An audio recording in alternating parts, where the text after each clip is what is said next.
Sikusoma sana, nimesoma mpaka kidato cha 4.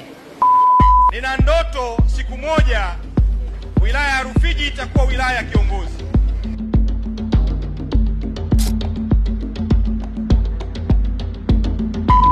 Hali ilikuwa ngumu sana kwa kabla ya kujengwa barabara, ilikuwa hali ngumu, majimbo makubwa na nini.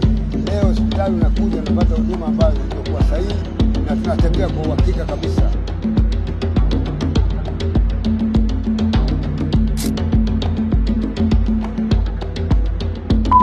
Mwanzo kabla ya barabara changamoto zilikuwepo kiukweli, kwa mimi mjasiriamali hapa sehemu ambapo nilipokuwepo. Bodaboda akipita mteja wangu anakula, huwa tulikuwa tunapata vumbi.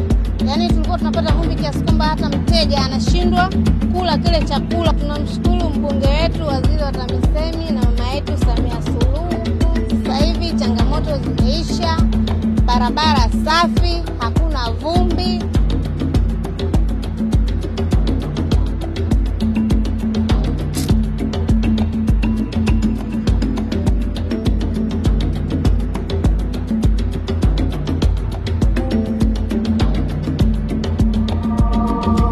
Ni Kahawa Day.